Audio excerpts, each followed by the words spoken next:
কে স্বাগত। সরাসরি মূল কথায় চলে যাওয়া যাক। বুধবার মার্কেট বন্ধ হওয়ার পর মেটা তাদের বহু প্রতীক্ষিত আর্নিংস রিপোর্ট প্রকাশ করতে যাচ্ছে। আর সত্যি বলতে পুরো ওয়াল স্ট্রিটে এখন রীতিমতো একটা টানটান উত্তেজনা কাজ করছে। সবার নজর শুধু একটা দিকেই, আর্টিফিশিয়াল ইন্টেলিজেন্স বা এআই নিয়ে মেটার বিশাল, বলতে গেলে একদম গেম চেঞ্জিং একটা পরিকল্পনা। এখানে অর্থের পরিমাণটা এতই বড় যে এটা শুধু একটা কোম্পানির টেক আপডেট নয়, বরং এমন একটা বাজি যা পুরো টেক দুনিয়ার ভবিষ্যৎ ঠিক করে দিতে পারে। তো চলুন দেখি আসলে কি ঘটছে এখানে। ওয়াল স্ট্রিটের অ্যানালিস্টরা এখন মূলত একটা বড় রহস্যের জট খোলার চেষ্টা করছেন। আমরা সবাই জানি, সাধারণ ব্যবহারকারীদের বিজ্ঞাপন দেখানোর ক্ষেত্রে মেটা এআই ব্যবহার করে অভাবনীয় সাফল্য পেয়েছে। এটা তাদের আয়ের বিশাল একটা জায়গা। কিন্তু আসল প্রশ্নটা হলো, কনজিউমার অ্যাডের এই গণ্ডি পেরিয়ে মেটা কি তাদের এআই মডেলগুলোকে অন্য কোনো লাভজনক ব্যবসায়িক মডেলে রূপান্তর করতে পারবে? বিজ্ঞাপনের বাইরে কি আয়ের নতুন কোনো রাস্তা তৈরি হবে? বিনিয়োগকারীরা এখন ঠিক এই উত্তরটাই খুঁজছেন। $135 বিলিয়ন, সংখ্যাটা শুনলেই তো চমকে উঠতে হয়, তাই না? এই বছরের জন্য মেটার পরিকল্পিত সর্বোচ্চ মূলধনী ব্যয় বা ক্যাপেক্স হলো ঠিক এই পরিমাণ অর্থ। এখন কোনো কোম্পানি যখন এক বছরে এত বিপুল পরিমাণ টাকা শুধু প্রযুক্তির অবকাঠামো আর উন্নয়নের পেছনে ঢালার পরিকল্পনা করে, তখন অ্যানালিস্টরা স্বভাবতই এর রিটার্ন অন ইনভেস্টমেন্ট দেখতে চাইবেন। মেটাকে খুব পরিষ্কারভাবে বোঝাতে হবে যে এই পাহাড় সমান খরচ কিভাবে দীর্ঘমেয়াদে মুনাফা নিয়ে আসবে। এত টাকার যৌক্তিকতা প্রমাণ করাটাই এখন মেটার জন্য সবচেয়ে বড় একটা চ্যালেঞ্জ। প্রথম বিষয়, কনজিউমার এআই এর সম্ভাবনা, এজেন্টিক ই কমার্সে জয়লাভ। বর্তমানে মেটা ঠিক এই জায়গাটিতে দারুণ কাজ করছে, আর বিনিয়োগকারীদের মধ্যেও বেশ একটা আশার আলো দেখা যাচ্ছে।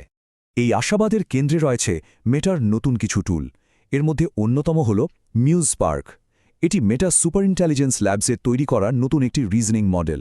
বিশ্লেষকরা এই এআই প্রোডাক্টটি দেখে বেশ সন্তুষ্ট, কারণ ল্যাবের ভেতরে মেটা যে বিপুল পরিমাণ বিনিয়োগ করছে সেটা যে শুধু কাগজ কলমে সীমাবদ্ধ নেই, বরং একটা বাস্তব প্রোডাক্ট হয়ে সামনে এসেছে, এটা তারই প্রমাণ।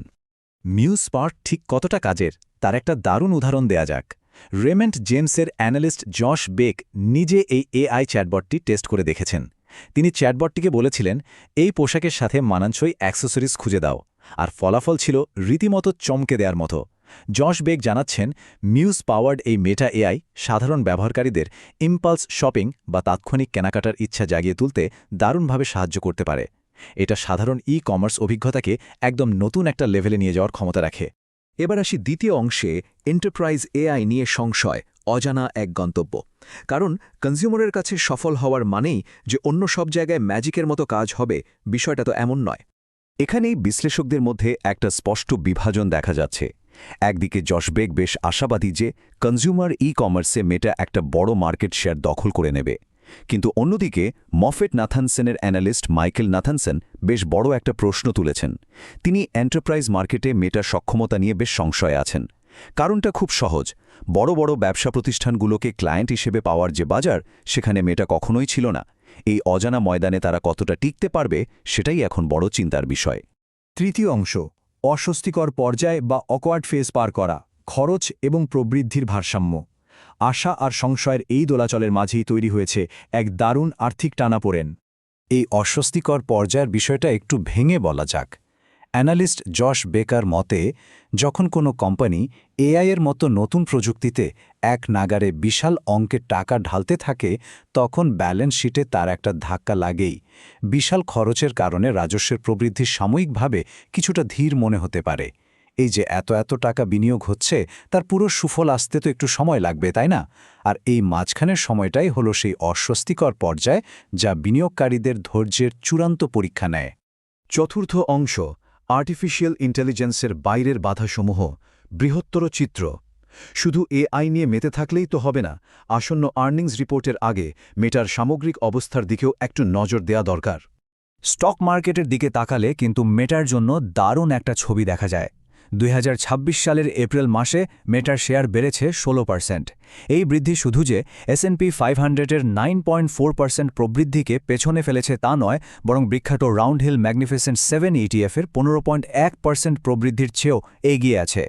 মে 2025-এর পর এটাই মেটার সেরা মাসিক অর্জন। তার মানে দাঁড়ালো, বিনিয়োগকারীরা কিন্তু মেটার উপর ভালোই ভরসা রাখছেন। কিন্তু ঠিক মুদ্রার উল্টো পিঠেই আছে আরেকটা চিন্তার বিষয়। স্টক মার্কেটের এই দারুণ গতির পাশাপাশি কিছু নেতিবাচক দিকও আছে।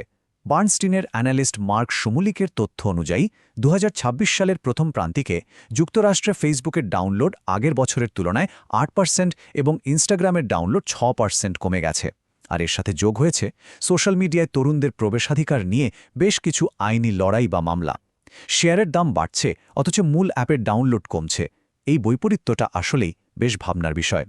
এই পুরো আলোচনা আমাদের একদম শেষ আর সবচেয়ে বড় প্রশ্নটা সামনে দাঁড় করিয়ে দেয়। মেটা যে $135 বিলিয়ন বিশাল বাজি ধরেছে, সেটা কি সত্যিই কোম্পানিটিকে নতুন এক উচ্চতায় নিয়ে যাবে? তারা কি সফলভাবে ওই অস্বস্তিকর পর্যায়ে পার হতে পারবে? নাকি এআই থেকে লাভের মুখ দেখার আগেই ফেসবুক আর ইনস্টাগ্রামের ব্যবহার কমার কারণে এবং আইনি জটিলতায় তাদের শেয়ারের পতন ঘটবে? মেটার এই হাই স্টেক্স জোয়ার শেষ পরিণতি কী হবে? এর কিছুটা ইঙ্গিত হয়তো বুধবারের আর্নিংস রিপোর্টেই পাওয়া যাবে। এই জটিল সমীকরণ নিয়ে আজকের বিশ্লেষণ এখানেই শেষ করছি। সাথে থাকার জন্য সবাইকে অনেক ধন্যবাদ।